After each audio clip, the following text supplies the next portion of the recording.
আদাব। নমস্কার। আমি ডাক্তার গৌতম দত্ত। দত্ত হোমিও কেয়ারের পক্ষ থেকে আপনাদের সকলকে আবারও স্বাগত জানাচ্ছি নতুন আরেকটি ভিডিও দেখার জন্য। সেই সাথে আশা করছি পুরো ভিডিওটি সাথে থাকবেন। প্রিয় হোমিও প্রেমী ডাক্তার ভাই ও বোনেরা এবং যারা আমার এই ভিডিওটি নিয়মিত দেখেন তাদের সকলকেই বলবো যে আজকের এই আলোচনাটি খুবই খুবই খুবই গুরুত্বপূর্ণ একটি আলোচনা।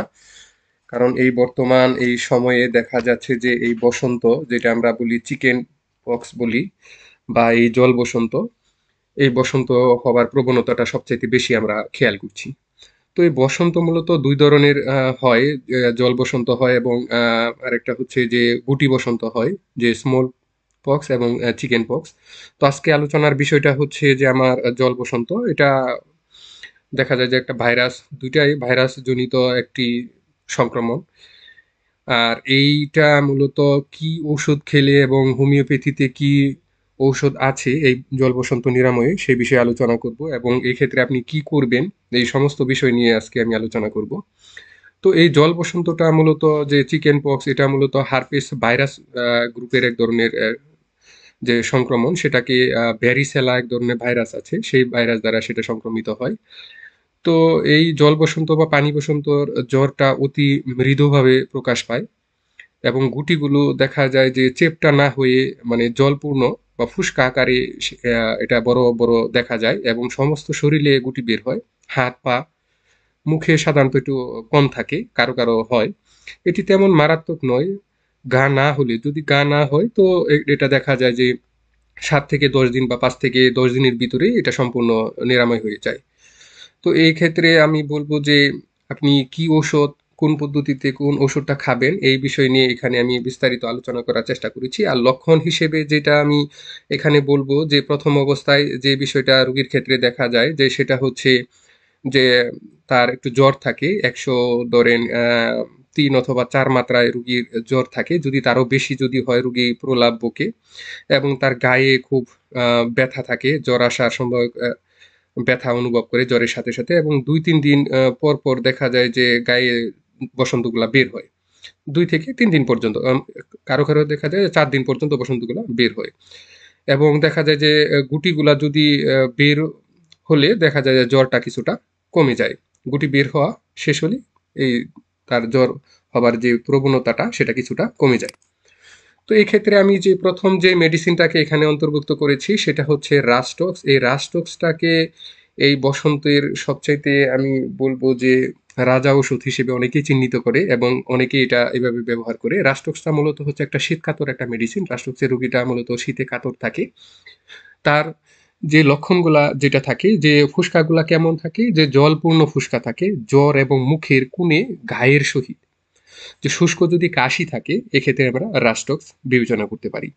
এবং দেখা যায় যে বসন্তগুলো বের হতে যদি বিলম্ব হয়, অর্থাৎ বসন্তগুলা ঠিকমতো বের হচ্ছে না, তো এই ক্ষেত্রে আপনি রাস্টক্স দেওয়ার সাথে সাথে দেখা যায় যে তার বসন্তগুলা যেগুলো চাপা ছিল সেগুলা বের হয়ে চলে আসে। এবং অঙ্গ প্রত্যঙ্গে ব্যথা থাকে, ব্যথাটা থাকে কামড়ানি, এবং টিপে দিলে যদি উপশম বোধ করে, তো এই ক্ষেত্রে আপনি রাস্টক্স বিবেচনা করতে পারেন। এবং রাস্টক্স রোগীর যদি আমরা যে জিভটা দেখি, জিভের যে অগ্রভাগটা ত্রিকোণাকার এবং লাল বর্ণ তার জিভ থাকে। আর এই ক্ষেত্রে আপনি যে ডোজ ইনস্ট্রাকশনটা আপনি যে ব্যবহার করবেন, এখানে আপনি 6 অথবা আপনি 30 শক্তির ঔষধ আপনি নিতে পারেন। এক্ষেত্রে আপনি 1 থেকে 2 ফোঁটা করে আধা কাপ ঠান্ডা পানিতে মিশিয়ে 2 ঘন্টা অন্তর অন্তর আপনি খেতে পারেন। আর আরেকটা বিষয় এখানে লক্ষ্য রাখতে হবে, রাস্টক্স ওষুধটাকে রাতে সেবন করা উচিত নয়। সেক্ষেত্রে আপনি দিনেই 2 ঘন্টা অন্তর অন্তর এটা এটা আপনি সেবন করবেন। আর যদি আপনি 0-2 শক্তি ব্যবহার করেন, তো একই পদ্ধতিতে আপনি প্রত্যেকবার 1 মাত্রা করে 2 ঘন্টা অন্তর অন্তর সেবন করবেন। 2 নাম্বার যে মেডিসিনটাকে আমি এখানে অন্তর্ভুক্ত করেছি সেটা হচ্ছে অ্যান্টিমটার্ট। খুবই সেন্সিটিভ একটি মেডিসিন। আর ডাক্তারের পরামর্শ ছাড়া এই মেডিসিনটাকে যথাযথ লক্ষণ ছাড়া ব্যবহার করাটা ঠিক না। এক্ষেত্রে একটু সতর্কতা অবলম্বন করবেন। এই মেডিসিনটা নেওয়ার ক্ষেত্রে অবশ্যই ডাক্তারের পরামর্শ নেবেন। তো এই মেডিসিনটা হচ্ছে মূলত একটা উভয়কাতর মেডিসিন। আর তার যে লক্ষণগুলা যেটা দেখি, যে মুখমণ্ডলটা তার ফ্যাকাশে থাকে বসন্ত রোগীটায়, রুগ্ন, এবং নাক চোখ শুকিয়ে ভিতর ঢুকে এক ধরনের ঢুকে যায়। এবং দুর্বলতা, তার একটা খুবই দুর্বলতা থাকে, কপালে ঘাম থাকে এবং নিদ্রালুতা তার একটা ভাব থাকে, অর্থাৎ ঘুম ঘুম ভাব থাকে, শ্বাসকষ্ট থাকে। যদি বসন্ত হওয়ার পরে একটা ক্রিটিক্যাল পর্যায়ে থাকে, সিমটম থাকে, সেগুলো হচ্ছে যদি ফুসফুসে আক্রমণ করে, আহ, তার যদি শ্বাসক্রিয়া বা আগে থেকেই যদি এজমার কোনো যদি সমস্যা থাকে, এই ধরনের বিশেষ করে শিশু এবং বয়স্ক রোগী যারা থাকে তাদের ক্ষেত্রে দেখা যায় যে এটা অনেক সময় ভালো কাজ করে যদি ওই ধরনের লক্ষণ থাকে। তার ভিতরে প্রধান যে লক্ষণটা হচ্ছে যে দেখা যায় যে বুকে যদি গর্গ শব্দ থাকে, সে সাথে যদি বমি বমি ভাব থাকে, অ্যান্টিমটারটা আমরা ব্যবহার করতে পারি। এবং বসন্তের যে প্রথম অবস্থায় যে গুটি সম্পূর্ণ বের না হলে, অর্থাৎ পুষ না জন্মানো পর্যন্ত সবচেয়ে উপযোগী ওষুধ হচ্ছে এই অ্যান্টিমটার্ড। এবং অ্যান্টিমটার্ডের রোগীর দেখা যায় যে তৃষাহীন, তার পিপাসা তেমন থাকে না, হ্যাঁ, থ্রাশলেস, এবং নীল বর্ণের ঠোঁট এবং জিভে সাদা স্তর থাকে, জিভটাতে তার সাদা স্তর থাকে। তো এই ক্ষেত্রে আরেকটা আমি একটা কথা বলবো যে ডাক্তার হিউজ এই সম্পর্কে একটা কথা বলেছেন যে বসন্ত রোগে অ্যান্টিমটার্ড 1X চূর্ণ ব্যবহার করে আশ্চর্যজনক তিনি ফল পেয়েছেন, এবং এক্ষেত্রে তিনি অন্য ওষুধের ব্যবহারের কথা চিন্তাই করেননি। তো এটা যদি আপনি ব্যবহার করেন, আমি বলবো যে এটা ষষ্ঠ সংস্করণটাই ব্যবহার করার কথাই বলবো। আপনি 02 অথবা 3 শক্তি আপনি যে কোনো ডাক্তারের কাছ থেকে মানে বানিয়ে নিবেন, বা সেই ক্ষেত্রে যে আপনি দিনে এটাকেও আপনি 3 বার খেতে পারেন, 2 থেকে 3 বার আপনি খেতে পারেন, এবং আশা করি যে দ্রুত বসন্ত নিরাময় লাভ করবে। এবার যে আমি মেডিসিনটাকে অন্তর্ভুক্ত করেছি সেটা হচ্ছে অ্যাকোনাইট। অ্যাকোনাইটটাকে অনেকেই প্রাথমিক যে কোনো পীড়ার ক্ষেত্রেই এই অ্যাকোনাইট ব্যবহার করে থাকেন। তো অ্যাকোনাইট ন্যাপ, এই অ্যাকোনাইটা ন্যাপ যেটা হচ্ছে রোগীর যে প্রাথমিক যে অবস্থায় যদি জ্বরটা যদি খুবই প্রবল থাকে, এবং শরীর যদি তার যে জ্বর থাকে, জ্বর থাকার পরে সে ঘামে না, তার শরীরটা শুষ্ক থাকে, এই ধরনের যদি ভাব থাকে, মৃত্যু ভয় থাকে, এতে একটা ফিয়ার অফ ডেথ এবং ছটপটানি থাকে, এবং বারে বারে অধিক জল পান করা এবং তৃষা থাকলে এটা ব্যবহার করা হয়। এই ক্ষেত্রে এটা হচ্ছে অব্যর্থ একটা মেডিসিন। তো এক্ষেত্রে আপনি 6 অথবা 30 শক্তি এটা আপনি ব্যবহার করতে পারেন। আপনি 2 থেকে 3 ঘন্টা অন্তর অন্তর এটাও আপনি সেবন করতে দিতে পারেন। আর যদি 02 শক্তি আপনি ব্যবহার করেন, সেম একই নিয়মে 2 থেকে 3 ঘন্টা অন্তর অন্তর এটাও সেবন করা যেতে পারে। পরবর্তী যে মেডিসিনটা সেটা হচ্ছে মার্কিউরাস সল বা মার্কসল আমরা যেটা বলি। তো মার্কসলটা হচ্ছে মূলত একটা উভয় কাতর একটা মেডিসিন। রুগী বেশি শীত এবং বেশি গরম দুইটা সিজনই সে কাতরতা বোধ করে। এবং বসন্তের যে দ্বিতীয় অবস্থায়, অর্থাৎ বসন্ত রোগের দ্বিতীয় অবস্থা বলতে আমরা বুঝতে পারছি যে প্রাথমিক অবস্থায় না, দ্বিতীয় অবস্থায় কখন যদি পুজ উৎপন্ন হলে এটা কার্যকারী। অর্থাৎ দ্বিতীয় অবস্থা দীর্ঘদিন, প্রথম একটা সপ্তাহ যাওয়ার পরে দেখা গেল যে বসন্তটাতে পুজ উৎপন্ন হয়েছে, এটা একটা জটিল সিমটম, জটিল লক্ষণ। তো এই ধরনের অবস্থায় আমরা মার্কসলটা ব্যবহার করি। জ্বর এবং গলার মধ্যে ক্ষত, ঘুমের মধ্য থেকে যদি তার লালা পড়ে, এই ধরনের একটা সিমটম থাকে, সালিবা থাকে, এবং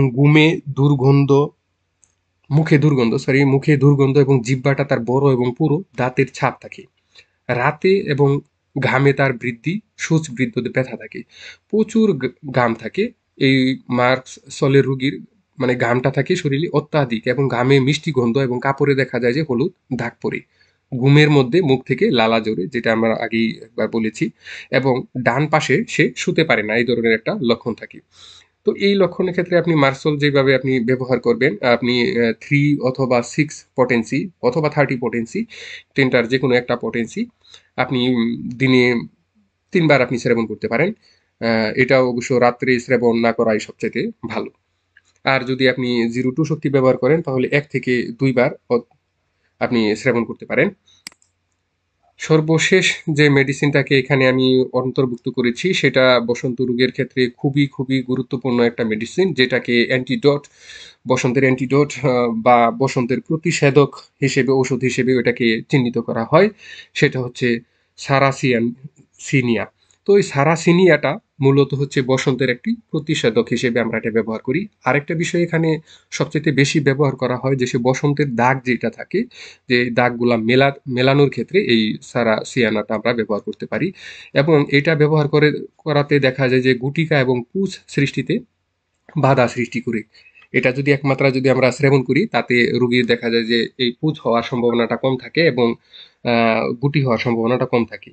আরেকটা লক্ষণ হচ্ছে যে সারাসিয়ানার, সেটা হচ্ছে নাক দিয়ে রক্তস্রাব এবং মল থেকে অতিরিক্ত কুণ্ঠন বা একটা মূর্ছা একটা তার ভাব থাকে এই ধরনের ক্ষেত্রে। তো এই ওষুধটাকে আপনি মাদার টিংচার পটেন্সিটাই ব্যবহার করবেন, এবং আমি বলি যে এটা আপনি দিনে 2 থেকে 3 বার আপনি আধা কাপ পানির সাথে 8 থেকে 10 ফোঁটা মাত্রায় আপনি সেবন করে 3 বার খেতে পারেন, তাতে খুব দ্রুত এবং ভালো ফলাফল পাবেন। তো এছাড়াও আমি যে বিষয়টাকে এখানে আরেকটা বিষয় এখানে আমি অন্তর্ভুক্ত করার চেষ্টা করেছি, যে সেটা হচ্ছে যে বসন্ত রোগী যারা থাকে তাদের ক্ষেত্রে কিছু কিছু নিয়ম মেনে চলতে হয়। তা না হলে দেখা যায় যে বসন্তের সংক্রমণটা সবার মাধ্যমে ছড়িয়ে যাওয়ার থাকে, সম্ভাবনাটা বেশি থাকে।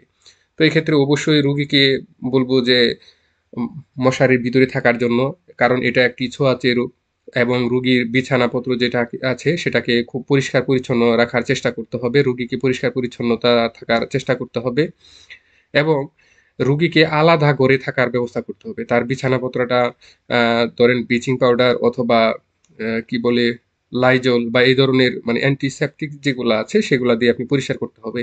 এবং খাবার ক্ষেত্রে বলবো যে সাগু, বালি, দুধ এবং গ্লুকোজ আপনি খেতে পারেন। অনেকের যে জ্বালা পোড়ার একটা ভাব থাকে, শরীরটা একটু গরম থাকার কারণে দেখা যায় গ্লুকোজ খেলে পেটটা বা পাকস্থলীটা কিছুটা শীতল অনুভব হয়। তো সেটা আপনি খেতে দিতে পারেন। আর আরেকটি জিনিস সবচাইতে বসন্ত রোগীদের ক্ষেত্রে আমরা অ্যাভয়েড করতে বলি, যে আপনার যেহেতু চুলকানি যদি থাকে, মাছ, মাংস, ডিম অর্থাৎ প্রোটিন বা আমিষ জাতীয় খাবারটা আপনি কম খেতে হবে। বেগুন, মুসুর ডাল, টক এগুলা খাবার থেকে আপনাকে কিছুদিনের জন্য একটু 1 সপ্তাহ খানিক আপনাকে বঞ্চিত থাকতে হবে।